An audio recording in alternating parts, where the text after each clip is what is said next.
राम जन्मभूमि मंदिर निर्माण समिति की 2 दिवसीय बैठक का आयोजन।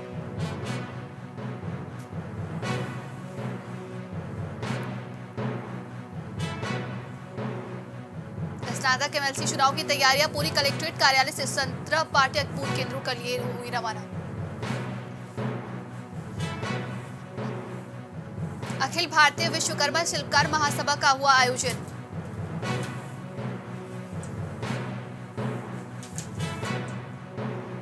दरसिका ट्रांसपोर्ट के ठेकेदार पर गंभीर आरोप, राशन में घटौली करने का आरोप लगा है।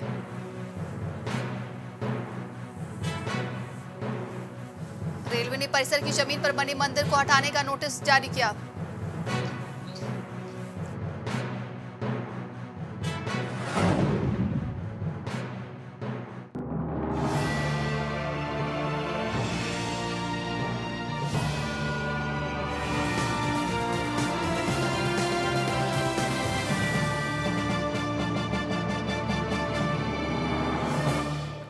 नमस्कार, आप देख रहे हैं प्राइम टीवी और मैं हूं आपके साथ नंदिनी यादव। वक्त हो चुका है उत्तर प्रदेश की बड़ी खबरों का रुख करते हैं खबर की ओर। राम जन्मभूमि मंदिर निर्माण समिति की 2 दिवसीय बैठक का पहला दिन अयोध्या में संपन्न हो गया है। साथ ही बैठक में निर्माण कार्यों पर चर्चा के साथ ही सदस्यों ने आगे की तैयारियों की चर्चा की है।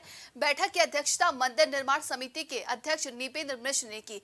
बैठक के बाद श्री राम जन्मभूमि तीर्थ क्षेत्र ट्रस्ट के महासचिव चंपत राय ने जानकारी देते हुए बताया कि बैठक में मंदिर निर्माण के साथ राम जन्मभूमि परिसर में चल रहे अन्य निर्माण कार्यों का भी निरीक्षण किया गया है, जिसमें भविष्य की योजनाओं पर मंथन हुआ है। सामान्यतया प्रतिमास होती प्रारंभ में निर्माण स्थल देखा जाता है।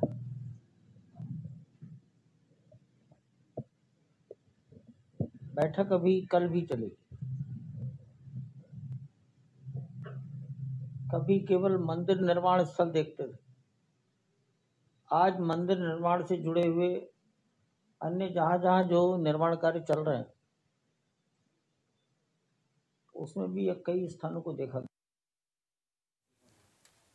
अमरोहा में स्नातक चुनाव संपन्न कराया जाएगा, जिसको लेकर चुनाव की सभी तैयारियां पूरी कर ली गई हैं। बता दें कि चुनाव संपन्न कराने के लिए पोलिंग पार्टियों ने कलेक्ट्रेट से बूथों के लिए रवानगी की है। साथ ही मतदान के लिए 26 मतदेय स्थल भी बनाए गए हैं, जिसमें से 22,797 मतदाता अपने मत का प्रयोग करेंगे। तो वहीं सुरक्षा के मद्देनजर सेक्टर बांटकर जोनल मजिस्ट्रेट तैनात किए गए हैं और पुलिस फोर्स की पर्याप्त तैनाती भी की गई है। इन्होंने प्रार्थना पत्र दिया है कि दरवाजे के सामने से नाली जो निकल रही थी उसमें पानी डालकर गंदगी करने के विवाद को लेकर के पड़ोसी बाबू आज 4 लोगों ने उनके साथ मारपीट की है। पुलिस ने सूचना मिलने पर उचित धारा में अभियोग पंजीकृत किया है और अन्य आवश्यक साक्ष्य एकत्र किए जा रहे हैं। जो भी साक्ष्य मिलेंगे उसके आधार पर अभियुक्त विरुद्ध आवश्यक विधिक कार्रवाई की जाएगी। स्थल है ये, हमारी सभी पार्टी आ गई है और उन्हें सामग्री प्राप्त कर लिया है। वो मिलान कर रहे हैं और अभिलेखों का मिलान करने के बाद आधे घंटे में प्रस्थान करना शुरू कर देंगे वो। और सुरक्षा के लिए हम लोगों ने सेक्टर बना रखे हैं, जोनल मजिस्ट्रेट भी तैनात कर रखे हैं और निष्पक्ष चुनाव कराया जाएगा। पुलिस फोर्स की प्रॉपर व्यवस्था है।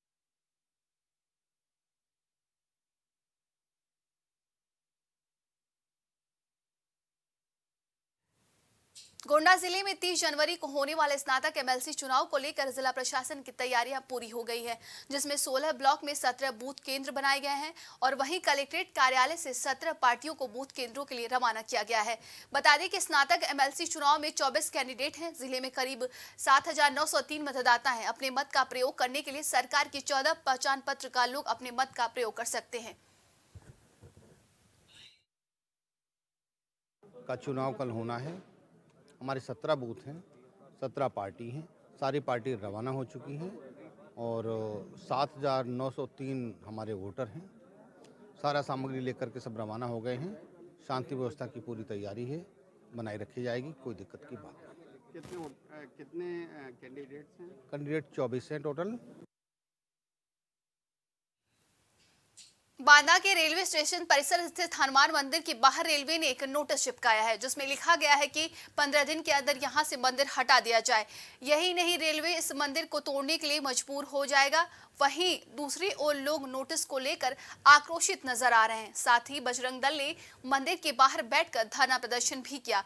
मामले में बजरंग दल के जिलाध्यक्ष चंद्रमोहन बेदी का कहना है कि मंदिर तोड़ने की बात तो दूर, कोई मंदिर को उंगली भी नहीं लगा सकता है। ये इस तरह किया जा रहा है कि यहाँ पर रेलवे प्रशासन द्वारा इस मंदिर में एक नोटिस चस्पा कर दिया है कि हम 15 दिन के अंदर अगर इसको जो है किसी को विरोध करना हो तो ठीक है, नहीं हम इसको हटा देंगे। तो रेलवे प्रशासन को हम लोग ये चेताना चाहते हैं कि तो हटाना तो बहुत दूर, एक ईंट हटा के दिखा दे अगर उसमें ताकत है। विश्व हिंदू परिषद बजरंग दल की ताकत का हर आदमी को एहसास होना चाहिए। हर प्रशासन और हर सरकार ये जानती है कि विश्व हिंदू परिषद बजरंग दल की कितनी ताकत है। इसलिए हम उनको चाहते हैं कि इसमें कोई भी विवाद की स्थिति न खड़े नहीं, यहाँ पर खून की नदियाँ बहेंगी और माहौल पूरा शहर का क्रिएट होगा। लखनऊ में गोमती नगर के विराम खंड में दिल दहला देने वाली घटना सामने आई है। मामला आपको बता दें गोमती नगर का है, जहां मां बेटे पर दबंगों ने एसिड अटैक किया है। बता दें कि दोनों घायल मां बेटे को हॉस्पिटल में एडमिट करा दिया गया है। साथ ही परिजन की तहरीर पर पुलिस ने एफआईआर दर्ज कर ली है। आरोपियों की तलाश में जुटी पुलिस।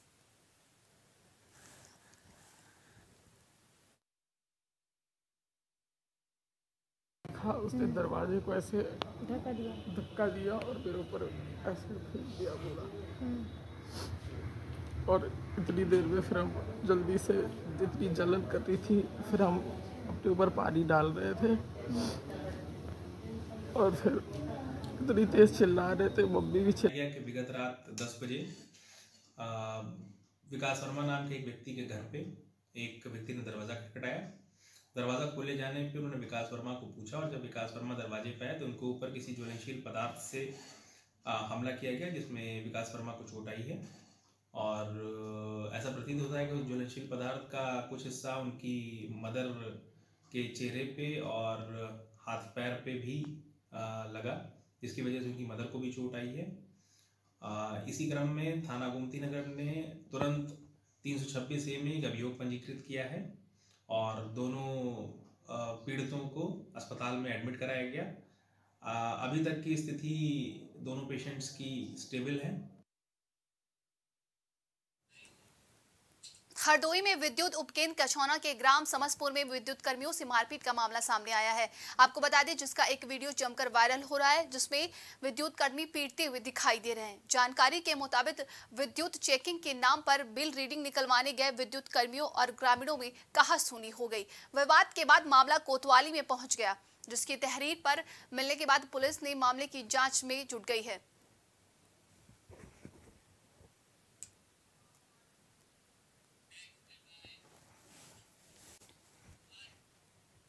हरदोई के पिहानी इलाके में गंदे पानी को लेकर विवाद के चलते दबंगों ने एक परिवार के साथ मारपीट की है। साथ ही वीडियो में लाठी डंडों से लैस दबंग खुलेआम गुंडई दिखाते हुए नजर आ रहे हैं, जिसका वीडियो अब सोशल मीडिया पर जमकर वायरल हो रहा है। बता दें कि पानी के निकास को लेकर पीड़ित पक्ष ने पुलिस से शिकायत की थी, जिसके बाद नाराज दबंगों ने घर में घुसकर मारपीट की है, जिसका वीडियो वायरल होने के बाद पुलिस मामले की जाँच में जुट गई है।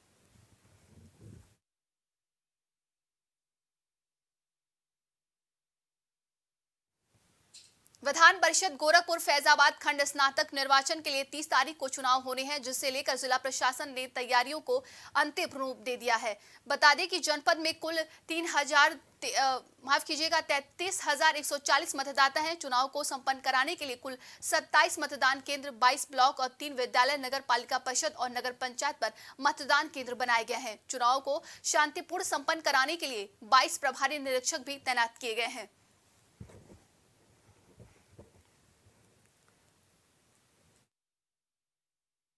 33,140 मतदाता हैं, 38 मतदेय स्थल है। इसके लिए हमने 27 सेक्टर मजिस्ट्रेट लगाए हैं, 12 जोनल मजिस्ट्रेट हैं, 4 सुपर जोनल मजिस्ट्रेट। लगभग कितने सर वोटर्स हैं सर? 33,140 वोटर। किस तरीके से तैयारियाँ की गई हैं, क्या क्या? हमारी सारी तैयारियाँ पूर्ण है। प्रत्येक मतदेय स्थल पे पर्याप्त पुलिस बल है। मतदेय स्थल के साथ 10 पुलिस फोर्स जा रहा है, एक मतदेय पार्टी के साथ। आजमगढ़ के जिला कमांडेंट होमगार्ड्स पर भ्रष्टाचार के आरोप लगे हैं। बताया जा रहा है कि यहां जवानों को मनमाने तरीके से ड्यूटी कराई जा रही है। साथ ही प्रशासनिक कार्यालयों में लगे संवेदनशील होमगार्ड्स जवानों से 2-2 हजार रुपए हर महीने लेने की भी खबर सामने आ रही है। साथ ही जनपद के कंपनी कमांडर, सहायक कंपनी कमांडर, प्लाटून कमांडर की शासन से मिलने वाले मानदेय और धनराशि को पास करने के लिए जनपद की सभी कंपनी के अवैतनिक अधिकारियों से जिला कमांडेंट द्वारा 1-1 हजार रुपए जबरदस्ती लिया जाता है। हम लोग अपने कमांडेंट महोदय के भ्रष्टाचार के खिलाफ जिलाधिकारी के ज्ञापन दिए हैं। इनके खिलाफ कार्रवाई नहीं होती है। पूरे जनपद के होमगार्ड पहली तारीख से अपनी ड्यूटी बहिष्कार करके मेहता पार्क में धरना देंगे। आजमगढ़ में अखिल भारतीय विश्वकर्मा शिल्पकार महासभा द्वारा मंडल स्तरीय बैठक का आयोजन किया गया। इस मंडल स्तरीय बैठक में आजमगढ़, मऊ, बलिया, गाजीपुर, बनारस, जौनपुर, चंदौली, कुशीनगर, महाराजगंज, गोरखपुर और देवरिया के पदाधिकारी शामिल हुए। बैठक के मुख्य अतिथि महासभा के राष्ट्रीय अध्यक्ष पूर्व मंत्री रामाश्रय विश्वकर्मा रहे। बैठक को संबोधित करते हुए उन्होंने कहा कि विश्वकर्मा समाज का संगठन आज पूरे देश में सबसे मजबूत संगठन है। संगठन को धार देने के लिए अखिल भारतीय विश्वकर्मा शिल्पकार महासभा द्वारा पूरे देश में सदस्यता अभियान चलाया जाएगा। साथ ही साथ महासभा संगठन के सभी जिलों में महासभा की कमेटी कर गठन और जिलों में जिला अध्यक्ष, विधानसभा अध्यक्ष व ब्लॉक अध्यक्षों का चयन कर उनके कर्तव्यों का बोध कराया जाएगा। बैठक की अध्यक्षता महासभा के प्रदेश अध्यक्ष राम अवतार विश्वकर्मा, राष्ट्रीय महासचिव राजेश विश्वकर्मा समेत कई पदाधिकारियों ने की। ये अखिल भारतीय विश्वकर्मा शिल्पकार महासभा का आज यहाँ पर मंडली बैठक है और इस मंडली बैठक में सभी जनपदों के जिलाध्यक्ष, विधानसभा अध्यक्ष, मंडल प्रभारी और विश्वकर्मा ब्रिगेड के अध्यक्ष और जो है प्रभारी यहाँ पर सब लोग एकत्र हुए हैं। हम संगठन पर चर्चा कर रहे हैं। हम विश्वकर्मा समाज के संगठन को मजबूत करने और विश्वकर्मा समाज को गांव-गांव जन तक ले जाने का काम करेंगे और विश्वकर्मा समाज की एक मजबूत ताकत बनाने का काम करेंगे।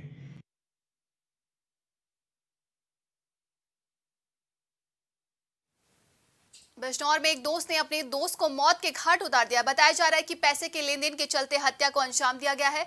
पुलिस ने हत्या का खुलासा करते हुए आरोपी के पास से हत्या में प्रयुक्त एक तमंचा और मोटरसाइकिल बरामद की है। पुलिस द्वारा गिरफ्तार किए गए अभियुक्त को न्यायालय के सामने पेश कर जेल भेजने की तैयारी की जा रही है।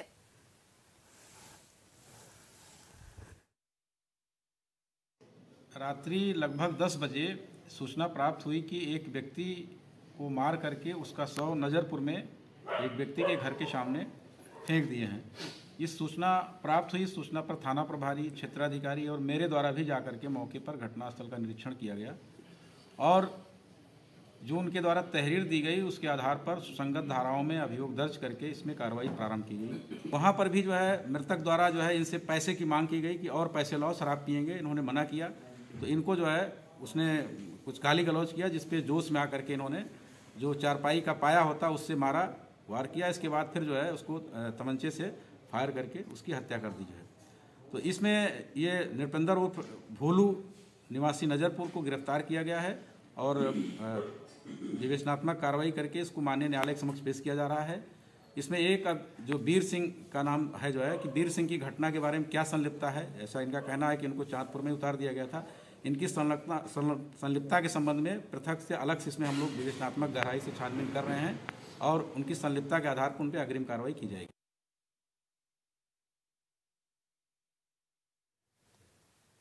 गोरखपुर फैजाबाद खंड स्नातक मतदान के लिए पोलिंग पार्टियां रवाना हो गई हैं। बता दें कि स्नातक चुनाव के लिए 14 मतदान केंद्र बनाए गए हैं। साथ ही 18 बूथ तैयार किए गए हैं।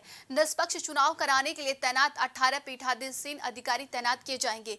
14 स्टेट मजिस्ट्रेट और 6 जोनल मजिस्ट्रेट को शांतिपूर्ण सकुशल चुनाव संपन्न कराने के लिए जिम्मेदारी दी गई है। साथ ही सुरक्षा के मद्देनजर रखते हुए CCTV कैमरे लगाए गए हैं। वहीं मतदान केंद्रों पर पूर्ण रूप से मोबाइल प्रतिबंध होगा।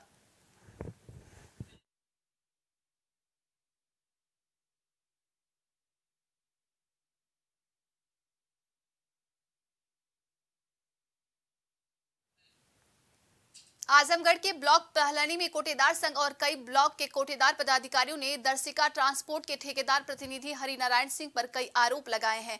इन लोगों ने आरोप लगाए हैं कि ठेकेदार सरकार की मंशा के अनुरूप खाद्यान्न डिलीवरी नहीं करता है, साथ ही राशन में घटतौली की भी की जाती है, बोरे का वजन घटाकर खाद्यान्न में उपलब्ध नहीं कराया जाता है और हम कोटेदार से पल्लेदारी और भाड़ा भी ठेकेदार प्रतिनिधि द्वारा जबरदस्ती वसूला जाता है।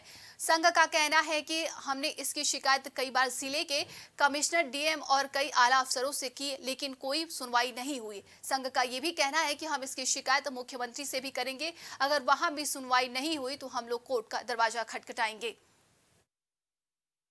मामला है ठेकेदार द्वारा हमारे यहाँ पलनी ब्लॉक में ग्रामीण और नगर के दुकानदारों को बोरे का वजन, भाड़ा और पल्लेदारी नहीं दिया जा रहा है जी। और जबरदस्ती गुंडई की बात की जाती है। अगर कोई दुकानदार कहता है कि हम भाड़ा नहीं देंगे, पल्लेदारी नहीं देंगे या हमको बोरे का वजन चाहिए, तो वह कहता तुम क्या कर लोगे मेरा। ठेकेदार है कौन? ठेकेदार दर्शिका ट्रांसपोर्ट के प्रतिनिधि हैं हरिनारायण सिंह। हम लोग सर आरएफसी महोदय को एक ज्ञापन दिए थे जी, दर्शिका ट्रांसपोर्ट के खिलाफ, जो परिवहन ठेकेदार हैं पलनी के और पूरे जनपद के ठेकेदारों के खिलाफ कुछ शिकायतें थी जी। उसको आरएफसी महोदय को हम लोग दिए थे। कब दिया गया था? 19 तारीख को, 19 जनवरी को ये दिया गया था जी। लेकिन आरएफसी महोदय द्वारा, जबकि ठेकेदारों की नियुक्ति और ठेकेदारों के खिलाफ कार्रवाई करना आरएफसी महोदय का काम है जी जी, लेकिन उन्होंने इस प्रकरण को घुमा करके जिला पूर्ति कार्यालय को दे दिया कि जांच करके इसमें बयान लेकर के इसको समाधान इसका किया जाए, जबकि उनके हाथ में ठेकेदारों की व्यवस्था है। वो चाहते तो यह समाधान तुरंत हो जाता। औरैया में हिंद के राजा के नाम से विख्यात सूफी संत हजरत ख्वाजा गरीब नवाज चिश्ती संचरी का उस बड़ी ही सादगी और शान और शौकत के साथ मनाया गया। दरगाह पर अकीदतमंद लोगों ने पहुंचकर चादर चढ़ाकर अपनी मुराद पूरी होने की दुआ मांगी। इस मौके पर उपस्थित हुए लोगों को दरगाह शाह जमाल मस्जिद के पेश इमाम मौलाना अल्तमश चिश्ती ने ख्वाजा गरीब नवाज की जिंदगी के बारे में बताते हुए लोगों से नेक रास्तों पर जिंदगी गुजारने की अपील की। सुन्नी मुसलमान हर साल 6 रजब उल मुरज्जब को हुजूर सय्यदी सरकार गरीब नवाज रज़ी अल्लाह तआला अन्हु की बारगाह में खिराज अक़ीदत पेश करने के लिए नज़र व नियाज़ उनकी बारगाह में पेश करते हैं और हम यहाँ पर आने वाले हाज़रीन को उनकी तालीमात और उनके इरशादात व फरमादात की रोशनी में उनको ज़िंदगी गुजारने का तरीक़ा और सलीक़ा बताते हैं कि हमें किस अंदाज से, किस तरीके से अपनी ज़िंदगी गुजारना चाहिए और हुजूर सय्यदी सरकार गरीब नवाज रज़ी अल्लाह तआला अन्हु ने इस्लाम की खातिर कैसी कैसी कुर्बानियाँ पेश की हैं, तो हमें भी उनकी ज़िंदगी को अपने लिए आइडियल बनाना चाहिए और हमें भी मज़हब इस्लाम की तहफ़्फ़ुज़ बक़ा और तरीक़े इशाअत के लिए कुर्बानियाँ पेश करनी चाहिए, उनके मिशन को आगे बढ़ाना चाहिए।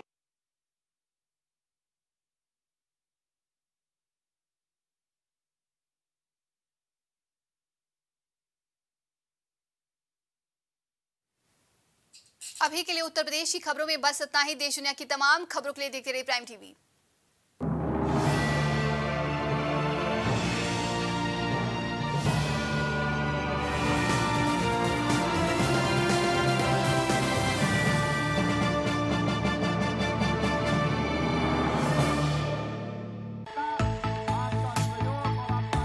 कुछ भाव पुष्प। आप देख रहे हैं प्राइम टीवी, सच साहस सरोकार।